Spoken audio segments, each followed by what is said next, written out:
وسلم نے حج ایک فرمایا. قربانی حضور جس دن مدینے آئے اس وقت شروع فرمائی اور ہر سال حضور قربانی دیتے تھے. ہر سال دو جانور ذبح فرمائے.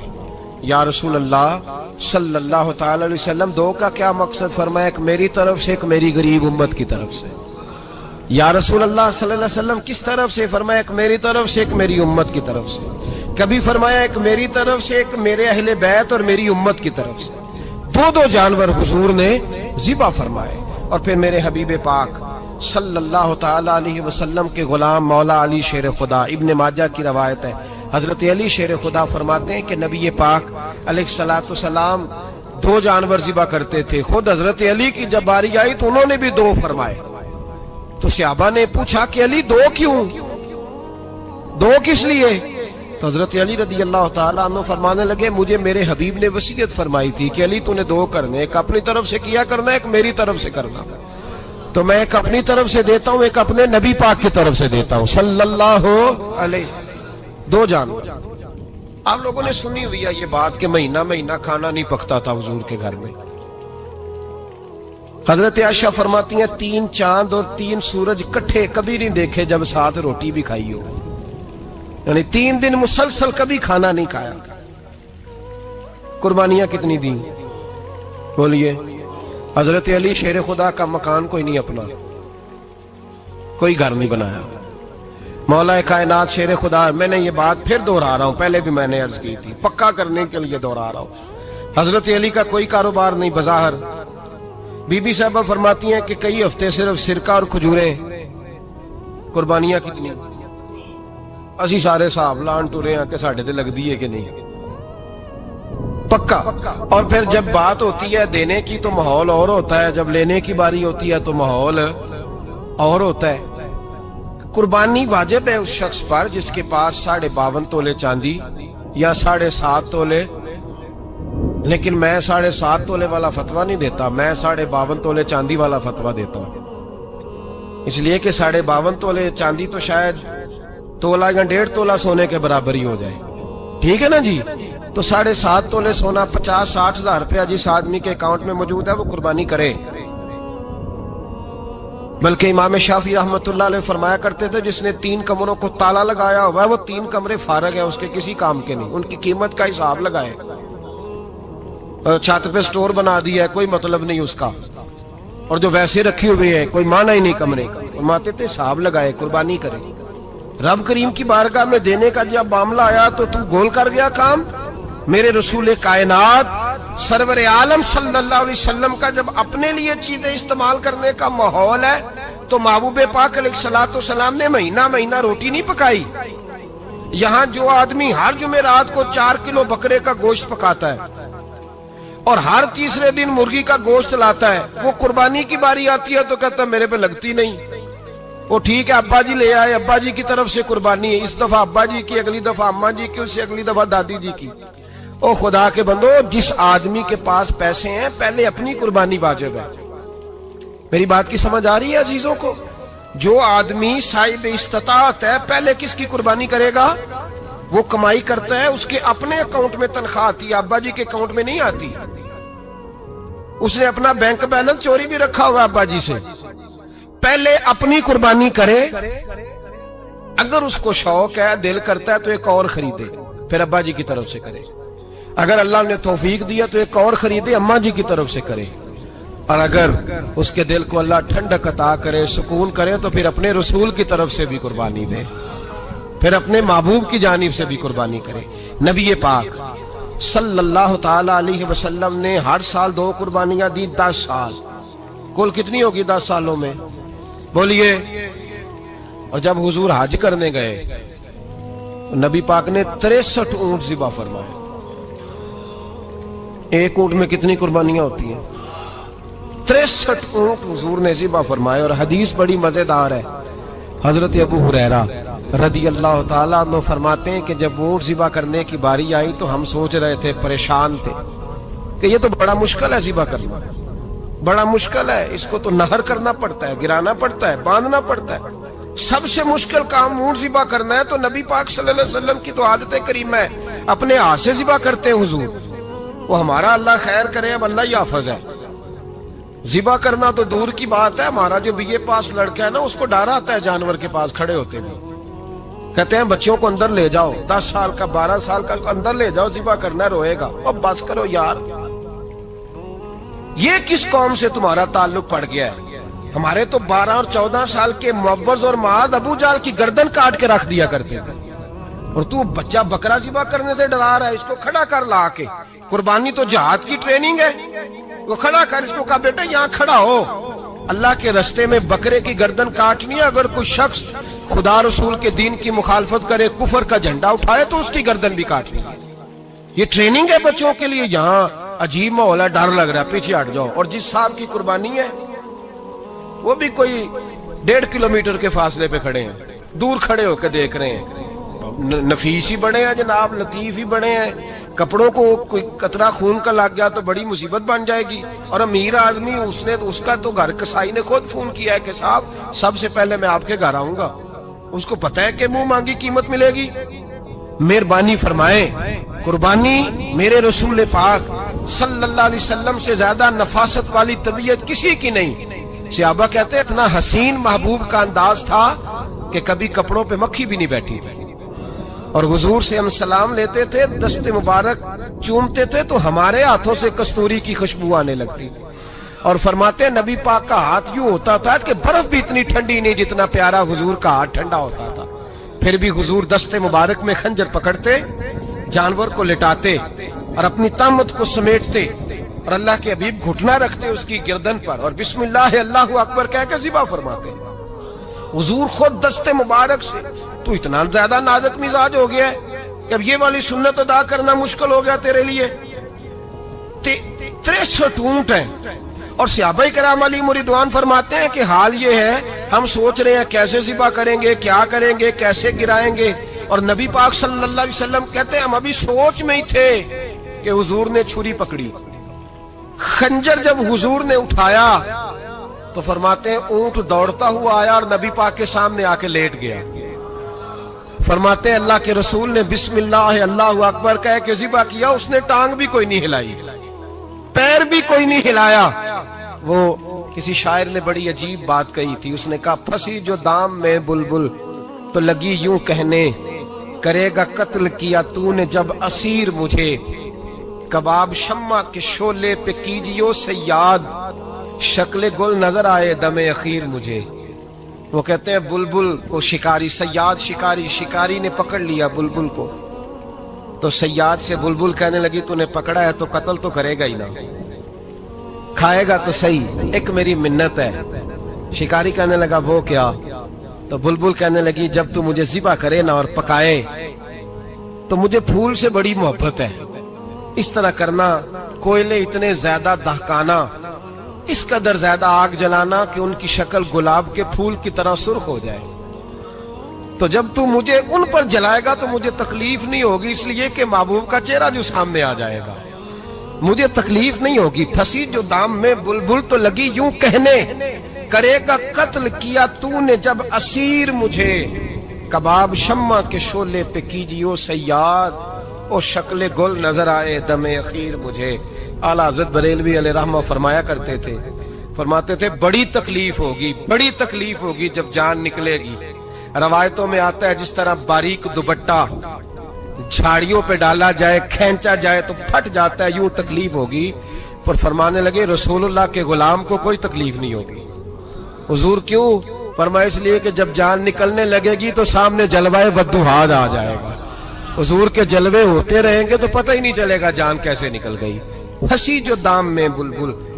تو صحابہ فرماتے ہیں کہ اونٹ دوڑتا ہوا آیا، حضور کے سامنے آ کے لیٹا، نبی پاک نے ذبح فرمایا اور فرماتے حد ہو گئی. حضور نے توجہ فرمائی تو دوسرا دوڑتا ہوا آ گیا، تیسرا آ گیا. حضرت ابو ہریرہ فرمایا کرتے اونٹ ایک دوسرے کو دھکے دیتے تھے، پیچھے ہٹ جا، پہلے میں نے جانا ہے. 63 اونٹ وادی منا میں حج کے موقع پر میرے رسول پاک نے دست مبارک سے ذبح فرمائے. ہر قربانی حضور نے اپنے ہاتھوں سے فرمائی. قربانی واجبات دین میں سے، ضروریات دین میں سے ہے، اور کوئی اتنا لمبا چوڑا مسئلہ نہیں. بہت ساری چیزوں کو خود بخود مشکل کر لیتے ہیں. ٹی وی پہ خبر آتی ہے فیصل آباد کے 2 بیل ہیں،